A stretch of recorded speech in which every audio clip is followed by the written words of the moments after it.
నా పేరు శేషం అండి. ఓకే.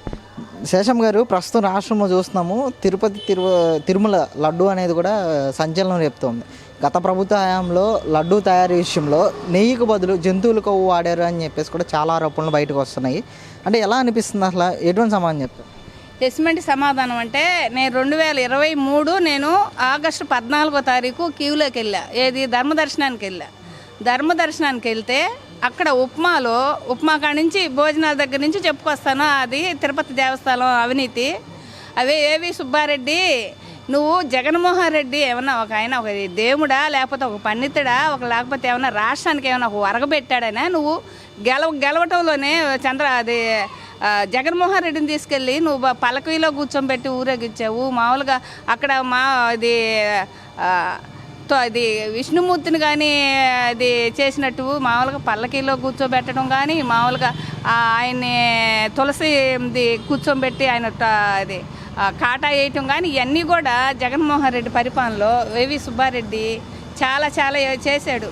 కానీ ఇంకోటి ఏంటంటే లడ్డు కానీ ఫుడ్ కానీ మామూలుగా అక్కడ భక్తులకి క్యూలో ఉన్నప్పుడు పెరుగన్నం దద్దోజనం అని, మామూలుగా పులిహార అని, ఉప్మా అని ఇన్ని రకాలు పెట్టేవాళ్ళు. కానీ ఈ 4 సంవత్సరాలు 2019 నుంచి వాళ్ళైతే ఎప్పుడైతే మామూలుగా గద్దెక్కారో గద్దెక్కిన కాడి నుంచి కూడా అపరిమితం అయిపోయింది. ఏది తిరుపతి దేవస్థానం.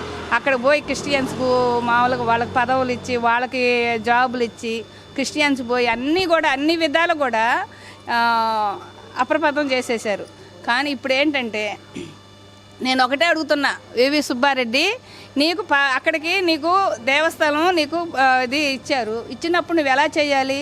స్వచ్ఛమైన ఆవు నెయ్యి లేకపోతే స్వచ్ఛమైన గేదె నెయ్యి వేసి, ఇదివరకు లడ్డు పొట్టుకున్నా వాళ్ళకి ఎవరైనా తెచ్చినా గుమ్మగుమ్మలు ఆడిపోయేది. ఆ స్మెల్లే వేరు, ఆ టేస్టే వేరు. ఇప్పుడు మామూలుగా బర్రె నెయ్యి, పంది నెయ్యి, చేపల ఆయిలు, ఇవన్నీ కొవ్వుతో తీసిన పదార్థాలన్నీ తీసుకొచ్చి లడ్డులో అప్రమితం చేశారు. దేవస్థానం ఒక దేవుడికి, ఒక వెంకటేశ్వర స్వామికి పెట్టాల్సిన నైవేద్యంలో మీరు అలా చేశారంటే మీరు ఎంత దుర్మార్గులు. ఇంకా 2024లో కూడా మేమే చుంచుతామన్నారు. 2024లో వస్తే అసలు ప్రజలే ఉండేవాళ్ళు కాదు, ఈ రాష్ట్రమే ఉండేది కాదు. ఈ పాటికి సగం మంది చచ్చిపోయేవాళ్ళు, కొట్టుకొని పోయేవాళ్ళు, అంతా దోసుకునేవాళ్ళు, రాష్ట్రాన్ని అతలు కుతలం చేసేవాళ్ళు. 2019, 2020లో 2021లో కూడా మీరు అంత ఇది చేశారు. మళ్ళీ వచ్చి ఏం పీకాలని చెప్పేసి 175కు 170 నేను చేస్తానని చెప్పేసి పలికాడు నీ జగన్మోహన్ రెడ్డి. అరే జగన్మోహన్ రెడ్డి, నువ్వు అసలు మనుషులకు పుట్టావా పందులకు పుట్టావా నాకైతే తెలియదు. జగన్మోహన్ రెడ్డి, నువ్వు పరిపాలన అంటే ఇప్పుడు నక్కకి నోకలో కనుక ఎంతసేపటికి చంద్రబాబు నాయుడిని, లోకేష్ బాబుని, మామూలుగా సజ్జల వీళ్ళలోనే మీ పదవి. కానీ మీ బాబాయిని చంపి ఎన్నాలైంది, మీ నాన్న విమానంలో పేలిపోయి ఎన్నాలైంది, మరి అవన్నీ ఏమైనా బయటకు తీసుకొచ్చావా? ఎంతసేపటికి చంద్రబాబు నాయుడు అది దోసుకున్నాడు, ఇది దోసుకున్నాడు, చంద్రబాబు నాయుడు అట్ట ఇట్ట అని చెప్పేసి మాట్లాడావు. జగన్మోహన్ రెడ్డి, నువ్వు చాలా చాలా తప్పు చేసావు. ఏడుకొండల వెంకటేశ్వర స్వామినే నువ్వు మోసం చేసావు. నీకు పతనానికి దారి చూపించిండు వెంకటేశ్వర స్వామి. అరే బాబు, నువ్వు ఈసారి కూడా వస్తే ఇంకా రాష్ట్రం అల్లకొల్లారం అయిపోద్ది, ప్రజలంతా దేవుడు సొమ్మంతా చర్చిలకి వెళ్ళిపోద్ది, పాస్టర్లకి వెళ్ళిపోద్ది అని చెప్పేసి ఆయన వెంకటేశ్వర స్వామి కూడా అవన్నీ అలివేల మంగమ్మ ఒక జోకేసిందంట. స్వామి లేస్తున్నావు కదా, కూర్చుంటున్నావు ఏంటనని. అలివేలి నేను కూర్చోకపోతే అదిగో వస్తున్నాడు దొంగ, నా కుర్చీ కూడా లాక్కునేలాగా ఉందని చెప్పేసి వెంకటేశ్వర స్వామి నీ మీద జోకేశాడంటే అసలు మాకే వినటానికి అసలు ఎంతో ఇదిగా ఉంది. అంటే అప్పుడు 2024లో కూడా నువ్వు వచ్చావంటే ఈ రాష్ట్రాన్ని, ప్రజల్ని అందరినీ సుడిచిపెట్టుకొని నువ్వు ఒక్కడే ఉండేవాడివి. కూటమి వచ్చి 100 రోజులు అవుతుంది. 100 రోజుల్లో చంద్రబాబు నాయుడు పరిపాలన అనేది ఎలా అనిపించింది, అసలు ఏం చెప్తారు? నేనైతే మంచిగా ఉందని చెప్తా. మంచిగా ఎలా ఉందంటే ఆయన 2024లో గెలవంగలోనే జూన్ 4వ తారీఖు ఆయన రిజల్ట్ వచ్చింది. ఆయన రావటం 4,000ని 3,000ని 4,000 చేస్తానన్నాడు. జనవరి, మార్చి, ఏప్రిల్ ఈ 3 నెలలు కలిపి జూన్ 1వ తారీఖు 7,000 ఇస్తానన్నాడు. అదే ప్రకారం వికలాంగులకు 6,000, మామూలుగా ఉచితంగా మామూలుగా వృద్ధాప్య పింఛన్లు కానీ, వికలాంగు పింఛన్లు కానీ 4,000 ఇచ్చాడు. మామూలుగా ఈ 3 నెలలు కలిపి 7,000 ఇచ్చాడు. 7,000 ఇచ్చాడంటే అసలు చరిత్రలో చంద్రబాబు నాయుడు చిరస్థాయిగా నిలిచిపోతాడు. ఎలా నిలిచిపోతాడంటే అలాంటి విజన్ ఉన్న నాయకుడు మాట చదువుల్లో కానీ విద్యల్లో కానీ మామూలుగా రోడ్డు ఇదిలో కానీ దేంట్లోనైనా చంద్రబాబు నాయుడు అంటే ఒక విజను, ఒక ఆలోచన గల్లోడు, ముందు చూపు మనిషి. అందువల్ల చంద్రబాబు నాయుడు అంటే ఈ రాష్ట్రానికి ఇంకా 20 సంవత్సరాలు చంద్రబాబు నాయుడు ఆ భగవంతుడు అసలు సంధ్యాలు చెప్తున్నాను. ఆ ఏడుగొండల స్వామి, శ్రీకృష్ణ పరమాత్ముడు, ఆ వాసుదేవుడు, శ్రీమన్నారాయణ ఆయనకు నిండు 100 ఏళ్ళు ఆశిచ్చి ఇంకా ఈ రాష్ట్రాన్ని బాగా పరిపాలన చేయాలంటే ఆయన ఇంకా బాగా ఇంతకంటే హుషారుగా ఉండాలి. ఆయనకి నిండు 100 ఏళ్ళు ఆశ ఇవ్వాలి. ఆయన రాష్ట్రాన్ని పరిపాలించాలంటే అలాంటి నాయకుడు ఉండాలి. నిన్న పవన్ కళ్యాణ్ గారే మాట్లాడారు, చంద్రబాబు నాయుడు విజనున్న నాయకుడు, ఆయన ఆలోచనలు వేరు, ఆయన తనకడు బెనకడు, ఆయన ముందు చూపు మనిషి, నేను ఆయన ఏ విధంగా చెప్తాడో ఆ విధంగా ప్రకారం నేను నడుచుకుంటానని చెప్పేసి ఒక డిప్యూటీ సీఎంఏ చంద్రబాబు నాయుడికి అంత సభలో కూడా చెప్పాడంటే ఇంక చంద్రబాబు నాయుడు గురించి ఇంక మనం ఏం చెప్పుకోవాలి? మహానుభావుడు. ఈ రాష్ట్ర ప్రజలు ఎంతో పుణ్యం చేసుకున్నారు కాబట్టే మన చంద్రబాబు నాయుడు సీఎంగా మనం గెలిపించుకున్నాం.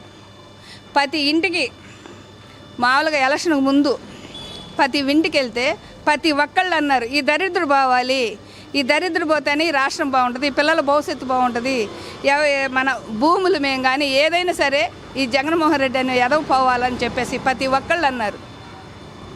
అంటే ఈరోజు దీపావళి నుంచి కూడా ఉచితంగా 3 సిలిండర్ ఇస్తానని చంద్రబాబు నాయుడు హామీ ఇవ్వడం ఎలా అనిపిస్తుంది అన్నారు? అది చాలా బాగుంది. నేను విన్నాను. మామూలుగా చంద్రబాబు నాయుడు అసలు కొంతమంది అన్నారు, అరే జగన్మోహన్ రెడ్డి నువ్వు చెప్పిన హామీలు ఏదన్నా ఒకటన్నా నువ్వు కిందగా చేసావురా గాడిదా, అరే అష్టగాడిదా, నువ్వు తాడపల్లి ప్యాలెస్లను రుషికొండలో కొలకాలని చెప్పేసి నీ భగవంతుడు ఒక సూప్ చూశాడురా, నిన్ను ఒక సూప్ చూసి ఒక అవకాశం ఇచ్చాడు.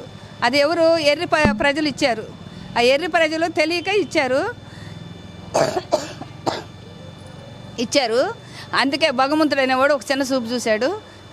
ప్రజల కోసమే చంద్రబాబు నాయుడిని పంపించాడు. అరే పిచ్చి జనాలారా మీరు అందరూ మారండి అని చెప్పేసి అందరి మనసుల్లో భగవంతుడి రూపంగానే చంద్రబాబు నాయుడు మన రాష్ట్రానికి ముఖ్యమంత్రి అయ్యాడు. కానీ చంద్రబాబు నాయుడు అనుకున్న ప్రకారం అన్ని విడతల వారీగా మహిళలకి 1500 అయితేమి, మామూలుగా ఉత్తత బుస్ అయితేమి, గ్యాస్ బండ్లు అయితేమి అన్నీ కూడా మామూలుగా పిల్లలకి ఉద్యోగాలు కానీ ఏదైనా కానీ చంద్రబాబు నాయుడు విడతలుగా చేస్తాడు. చంద్రబాబు నాయుడు వయసు కూడా లెక్క చేయకుండా 74 సంవత్సరాలు ఇదిలో కూడా ఇంతలా వరదలో దొమ్మలోతు నీళ్ళలో, దొమ్మలోతు అంటే మన గుండెలకు పైన ఉండే అనమాట, అంత నీళ్ళల్లో కూడా ఒక అర్ధరాత్రి అని లేదు, అపరాత్రి అని లేదు, పగలని లేదు, నైట్ అని లేదు, ప్రతి ఇంటికి పోయి ప్రతి మహిళతో కానీ ప్రతి వాళ్ళతో కానీ ప్రతి బాధ్యతలతో మాట్లాడి చేసిన నాయకుడు ఎవరన్నా ఉన్నాడంటే ఈ వయసులో చంద్రబాబు నాయుడు. అదే జగన్మోహన్ రెడ్డి కానీ వస్తే గాలిలో తేలిపోయేవాళ్ళు, ఎవరు? ప్రజలు తేలిపోయాడు, వాడు గాలిలో తిరిగేవాడు, ఇహిలికి నవ్వుకుంటా ఎకిలి నవ్వులు నవ్వుకుంటా వాడు గాలిలో తిరిగేవాడు. అలాంటిది చంద్రబాబు నాయుడు ఇవాళ ప్రతి ఒక్కళ్ళకి హామీ ఇచ్చాడు. ప్రతి ఒక్కళ్ళు ఏదైనా ఇంటి కింద ఉన్న వాళ్ళకి 25,000, పైన ఉన్న వాళ్ళకి 10,000 చొప్పున వాళ్ళ ఇంట్లో ఏ ఫర్నిచర్ కానీ మామూలుగా వంట సామాను కానీ ఇతర సామాన్లన్నీ కూడా చంద్రబాబు నాయుడు హామీ ఇచ్చాడు. హామీ ఇచ్చాడంటే చంద్రబాబు నాయుడు నేను ప్రజల కోసం కష్టపడుతున్నా, నా ప్రజలు, రాష్ట్రం అభివృద్ధి, రోడ్ల అభివృద్ధి, ఈ మూడే నాకు ముందుండే నాకు కనిపించేయి. నాకు ప్రజలు కనిపిస్తున్నారు, అభివృద్ధి కనిపిస్తుంది అనని చంద్రబాబు నాయుడు ఆయన ఇంత కూడా లెక్క చేయకుండా 13 రోజులు ఆయన నీళ్ళల్లోనే ఈ వరద బాధ్యతలు ఎక్కడైతే ఉన్నారో వాళ్ళ చుట్టూరు తిరిగి నేను బాకపోతే మామూలుగా ఎంప్లాయీస్ బార్ అని చెప్పేసి ఆయన వెంబిటే ఉండి ఆయన అంత చేశాడంటే ఆయన వయసుని లెక్క పెట్టలా. జగన్మోహన్ రెడ్డి నువ్వు వచ్చి ఏం మాట్లాడాలి? నీకు చేతనైతే పని చేయి, చేతనైతే నువ్వు నీ కార్యకర్తల చేతో మీ నాయకుల చేతో పని చేయించు. మామూలుగా ఎవరికైనా ఒక మంచినీళ్ళు బాటిల్ ఇచ్చావా? ఒక వాటర్ బాటిల్ కానీ, ఒక పాల ప్యాకెట్ కానీ, ఒక భోజనం ప్యాకెట్ కానీ, ఒక కందిపప్పు కానీ నువ్వేమిచ్చావు? ఒకరోజు ట్రాక్టర్ వేసుకొని నీ జెండాలు పెట్టుకున్నావు. నీకు జెండాలు ముఖ్యమా, ప్రజలు ముఖ్యమా? నీకు జెండాలు ముఖ్యమా, ప్రజలు ముఖ్యమా? జగన్మోహన్ రెడ్డి నీకు అసలు ఎంతమంది ముట్టికాయలు వేసిన నీకు సిగ్గు లేదా? నిన్ను అన్నమయ్య జైలుకి పంపించాలి. మరి ఎందుకని చంద్రబాబు నాయుడు ఇంకా ఆలోచిస్తున్నాడు? మా ఎన్డీఏ ప్రభుత్వం నేను దయచేసి చెప్తున్నా, చేతులు జోడించి మహానుభావుడు చంద్రబాబు నాయుడు ఆయన పడ్డన మాటలకి ఆయన ఎన్ని మాటలు పడ్డాడో మహిళల వాళ్ళ సతీమణిని కూడా షష్ఠ సభలో అంత అవమానించిన వాళ్ళని ఇంకా ఎందుకు వదిలిపెడుతున్నారు ఎందుకు వదిలిపెడుతున్నారో నాకైతే ఎన్డీఏ ప్రభుత్వాన్ని నేను ఇది ఒకటే అడగాలని కోరుకుంటున్నా. జగన్మోహన్ రెడ్డి అనేవాడిని, కొడాల నాని అనేవాడు ఒకడిని, మా వంశీని రోజా నీకు సిగ్గు లేదా రోజా? నిన్న నువ్వు మాట్లాడే అంటే రోజా లోకేష్ బాబు పోయి హైదరాబాద్లో కూర్చున్నాడా? గాడిద ముండా బుడవేరు కట్టుంటే నిమ్మ రామానాయుడు లోకేష్ బాబు నిద్ర ఆగారు లేకుండా ప్రజల్లో తిన్నారే, గాడిద ప్రజల్లో తిన్నారే. మామూలుగా అనిత వీళ్ళు నాయకులు అంటే ఇలా ఉండాలి. రోజా నీలాగా అది జబర్దస్తు మామూలుగా ముందు దాగి టూర్లు వేసుకొని 1,40,00,000 పెట్టి కారు కొని ఇట్లా చేయలేదే ప్రభుత్వం. గాడిద మండ కాస్త తెలుసుకొని మాట్లాడండి. మీకు అందరికి కూడా అంటే నేను అనేది ఏంటంటే ఒకటి చిన్న మాట, ఎన్డీఏ ప్రభుత్వాన్ని మళ్ళీ అడుగుతున్నా, వీళ్ళందరినీ కూడా మీరేం చేస్తారో అయితే నాకు తెలియదు, కానీ వీళ్ళందరూ ఊర కుక్కల్లాగా మాట్లాడారు కాబట్టి వీళ్ళందరినీ కూడా మీరు తొందరగా వాళ్ళని పట్టుకొని వాళ్ళని జైల్లో పెట్టాలి. చంద్రబాబు పట్టుకొని అంత ఎలాంటి మచ్చలేని నాయకుడిని పట్టుకొని రాజమండ్రి జైల్లో 53 రోజులు పెట్టారు. వీళ్ళు కూడా అసలు ఎప్పుడు రాకుండా చేయాలని నా ఆలోచన.